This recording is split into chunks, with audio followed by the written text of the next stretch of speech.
Hello everyone, good afternoon guys. So आज के video में हम डिस्कस करेंगे एजुकेशन का 2018 का पेपर। आगे के क्वेश्चंस को डिस्कस करेंगे। हमने 1 से लेकर 10 तक के क्वेश्चन को प्रीवियस वीडियो में डिस्कस किया है। सो अगर मेरे चैनल पे आप न्यू हैं तो प्लीज लाइक शेयर सब्सक्राइब जरूर कर दें। आपको कंटिन्यूअस वीडियोज मिलते रहेंगे। बेल आइकन को भी प्रेस करें। तो आइए देखते हैं क्वेश्चन नंबर 11। सो क्वेश्चन है गाइस कि difference between acceptance and non acceptance of certain stimuli in classroom communication is the basis of। कक्षागत संप्रेषण में कुछ उद्दीपकों की स्वीकार्यता और अस्वीकार्यता के बीच विभेदन किसका आधार है? तो इस जो स्वीकार्यता अस्वीकार्यता है यानी एक्सेप्टेंस और नॉन एक्सेप्टेंस का जो आधार होता है वो होता है सिलेक्टिव अटेंशन, यानी कि चयनात्मक ध्यान जो है वो स्वीकार्यता और अस्वीकार्यता के बीच के विभेदन का आधार होता है। आइए देखते हैं नेक्स्ट क्वेश्चन। अगला क्वेश्चन असर्शन और रीजनिंग का है। आसान सा क्वेश्चन है ये कि the initial message to student in the classroom by a teacher need not be critical to establish interaction later. शिक्षक द्वारा कक्षा में छात्रों को दिए गए आरंभिक संदेशों का बाद में प्रतिक्रिया स्थापित करने के लिए महत्वपूर्ण होना आवश्यक नहीं है। बिकॉज संप्रेषण क्रिया पर अपेक्षाकृत अधिक नियंत्रण का नियतार छात्रों द्वारा अधिगम पर अपेक्षाकृत अधिक नियंत्रण है। Most control over the communication process means more control over what the student are learning.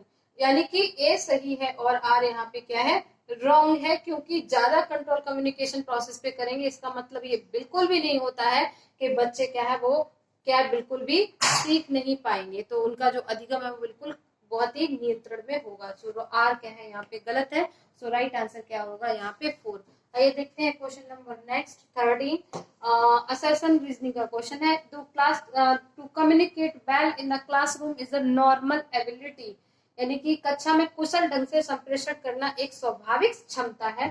कक्षा में प्रभावी शिक्षण के लिए संप्रेषण की प्रक्रिया का ज्ञान आवश्यक है। Effective teaching in the classroom demands knowing of the communication process. तो आप देख सकते हैं कि अगेन जो ये क्वेश्चन है कि effective teaching in the classroom demands knowledge of the communication process. ठीक है, चूंकि कक्षा में जो संप्रेषण है वो कैसी है, एक स्वाभाविक क्षमता है, नेचुरल है, अंदर से आती है। इसका मतलब है कि आर यहाँ पे अगेन क्या हो जाएगा, रॉन्ग हो जाएगा। तो राइट आंसर क्या होगा, 4 होगा। अगला क्वेश्चन देखते हैं। Classroom communication is a transactional process. जो कक्षागत संप्रेषण एक क्रियान्वयनकारी प्रक्रिया है। तो ये क्या है, एक सही कथन है। अगला देखते हैं कि a teacher does not operate under the assumption the student response are purposive. कोई भी शिक्षक इस मान्यता के अंतर्गत कार्य नहीं करता है कि छात्रों की अनुक्रियाएं स्वोद्देश्य होती हैं। तो अगेन ये क्या हो जाएगा, रॉन्ग हो जाएगा। राइट आंसर क्या होगा, 3rd होगा। सो 14 का जो करेक्ट आंसर होगा वो क्या होगा, 3rd। अगला क्वेश्चन देखते हैं, क्वेश्चन नंबर 15। क्वेश्चन नंबर 15 है, क्या ह्यूमन कम्युनिकेशन प्रोसेस के बारे में करेक्ट है? तो non verbal communication can stimulate ideas.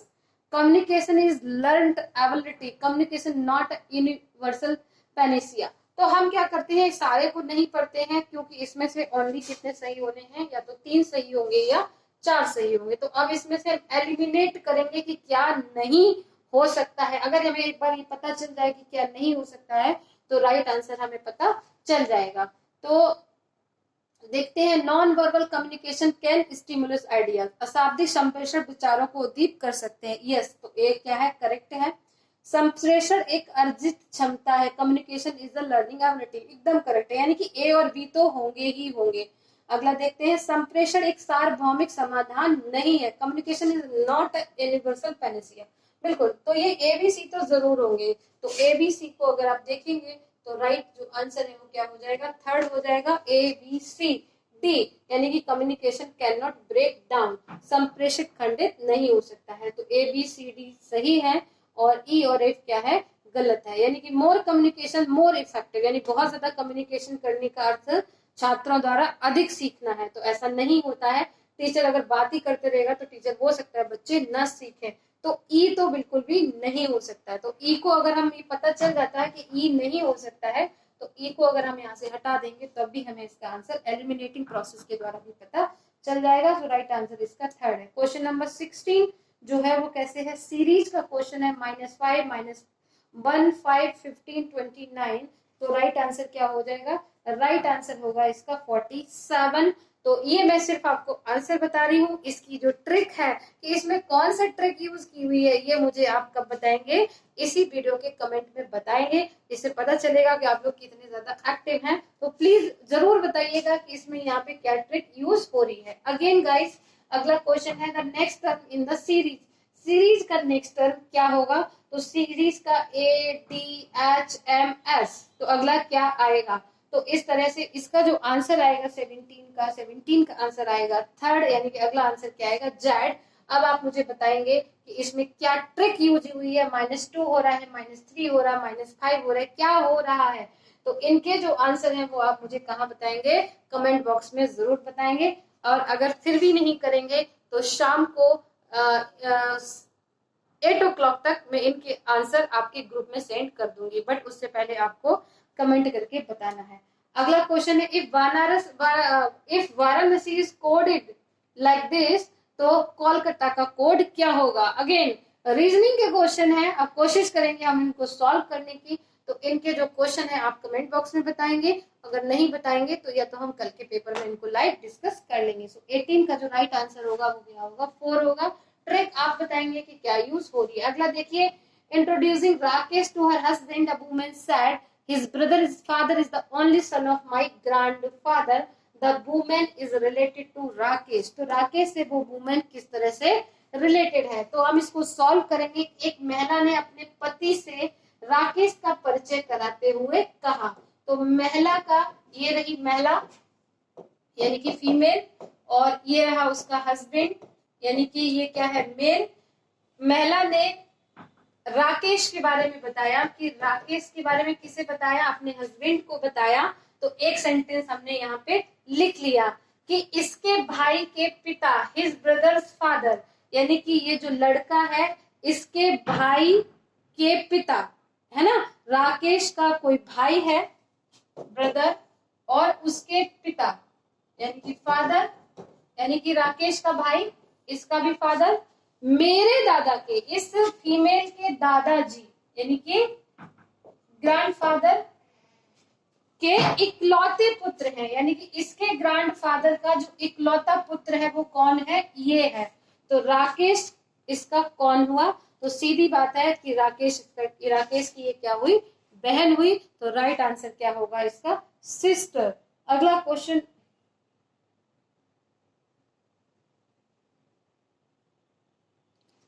एक बार फिर से चेक कर लेते हैं।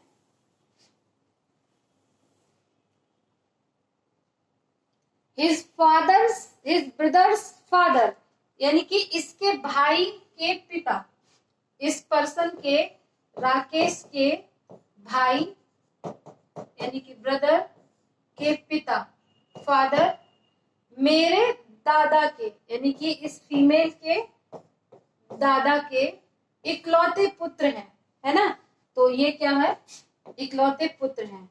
ये महिला राकेश की क्या लगती है, तो आप बताएंगे इसका आंसर कि ये राकेश की क्या लगेगी। ये रहा डायग्राम, यानी कि ये फीमेल है, ये फीमेल के फादर हैं, ये इसके ग्रैंडफादर हैं, और इस तरह से आपको, तो इसका आंसर क्या होगा, इसका आंसर बहन होगा कि पुत्री होगा। ये मैं आपके लिए छोटा सा क्लू छोड़ रही हूँ। तो 18 का राइट आंसर आपको कमेंट में सॉल्व करके बताना है। इतना मैं आपको हिंट दे रही हूँ कि आंसर इन दोनों में से कोई होगा। ठीक है, देखते हैं अगला क्वेश्चन, क्वेश्चन नंबर 20। अगेन बहुत ही आसान क्वेश्चन है, question number 20। Two numbers are in the ratio और 2.2:5. If 16 is added to both the numbers, the ratio become 1/2. The number are. इस तरह का क्वेश्चन हम बहुत ज्यादा इसमें मैथमेटिक्स यूज नहीं करेंगे, हम इसमें जनरल इंटेलिजेंस अप्लाई करेंगे। दो संख्याओं का अनुपात कितना है, 2:5 है। यदि दोनों संख्याओं में 16 जोड़ दिया जाए तो 1:2 हो जाता है, यानी कि दोनों का जो रेशियो है वो कितना हो जाता है, 1:2 हो जाता है। तो ये संख्याएं क्या होगी, तो अगर हम ये देखें कि 1/2 1/2 लगभग कौन सा यहाँ पे 1/2 हो रहा है। तो इसको सॉल्व करने के लिए हम बहुत ही जनरल ट्रिक अप्लाई करेंगे। तो सबसे पहले हम देखते हैं ऑप्शन 1 को चेक करेंगे कि अगर हम यहाँ 16 में 16 ऐड कर दें, है ना, 16 में हम कितना ऐड करें 16 और यहाँ पे हम कितना ऐड करें 16, तो ये हो जाएगा 56 और ये हो जाएगा 32। तो ऐसा तो कोई ऑप्शन नहीं है, तो ये ऑप्शन क्या हो जाएगा, अपने आप में रॉन्ग हो जाएगा। अब हम ऐड करेंगे इसमें, तो आप 32 में जब 16 ऐड करेंगे तो 32 प्लस 16 तो ये हो जाएगा 48 और 80 में जब आप 16 ऐड करेंगे तो हो जाएगा ये 96 और 48 और 96 को जब आप डिवाइड करेंगे तो ये 1/2 हो जाएगा। तो that means 4 is the correct answer. तो इस तरह का जब ऑप्शन आपके सामने क्वेश्चन आता है तो आप जर्नल इसको सोचिए कि ये क्या हो सकता है।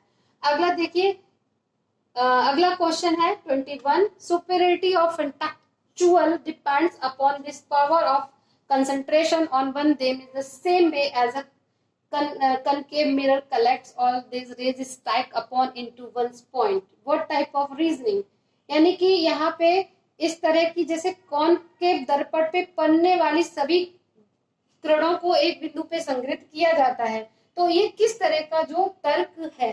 तो 21 का जो करेक्ट आंसर होगा वो क्या होगा कि यहाँ पे हम एक ही चीज पे केंद्रित कर रहे हैं। जैसे, तो जब भी उसी प्रकार, जिस प्रकार, सेम एज, इस तरह के जब वर्ड्स का यूज किया जाता है तो वहां पे क्या होता है, एनालॉजी होती है। एनालॉजी का मतलब होता है सिमिलरिटी, तो जैसे, तो इसलिए यहाँ पे जो कथन है वो कैसा है, सादृश्यक है, सिमिलर है। नेक्स्ट क्वेश्चन देखते हैं 22। यहाँ पे आपको दो प्रमाइसेस और उनके कंक्लूजन दिए हुए हैं, तो यहाँ पे बड़ा आसान है। Most of the dance are physically fit, जितने भी डांसर हैं वो फिजिकली क्या है, फिट हैं। बट जितने भी सिंगर हैं वो क्या है, most of the singer are dancer. तो मोस्ट का मतलब होता है लगभग ऑल। तो मैं इसका एक डायग्राम बना के दिखाती हूँ। तो हम यहाँ से इसको जब सॉल्व करेंगे तो मोस्ट ऑफ द का मतलब लगभग सभी। तो लगभग सभी के लिए हम जो सेंटेंस का टाइप होगा वो कैसा होगा, सम वाला होगा, कुछ वाला होगा। और कुछ वाले के लिए जो डायग्राम बनाते हैं हम वो ये वाला डायग्राम बनाते हैं। अब देखते हैं वेन डायग्राम से इस क्वेश्चन को सॉल्व करेंगे। क्वेश्चन कह रहा है कि जितने भी डांसर हैं उसमें से ज्यादातर कैसे डांसर हैं कि वो फिजिकल फिट हैं। ज्यादातर डांसर क्या है, फिजिकली फिट है।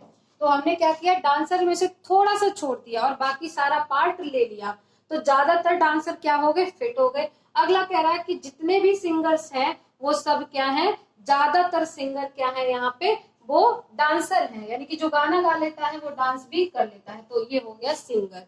तो ये डायग्राम यहाँ पे बनेगा। अब देखते हैं कि कैसे इसका चेक करते हैं। तो पहला चेक करते हैं कि जितने भी गायक हैं वो शारीरिक रूप से क्या है, फिट है। यानी कि जितने भी सिंगर्स हैं वो मोस्टली, तो ऐसा नहीं है, फिट वाले बहुत कम है जो क्या है, सिंगर हैं। तो ए क्या हो जाएगा, रॉन्ग हो जाएगा। बी देखते हैं कि जितने भी डांसर हैं वो सब क्या है, ज्यादातर मोस्टली रूप से फिट हैं। तो बी क्या है, सही है। सी कह रहा है कि शारीरिक रूप से जो फिट है, most of the physically fit person are dancer. तो जितने भी मोस्टली फिट हैं वो डांसर हैं। तो ये भी क्या है, सही है। तो इसका जो राइट आंसर हो जाएगा वो क्या होगा, बी और सी इज द करेक्ट आंसर। अगला क्वेश्चन देखते हैं, आसान सा क्वेश्चन है।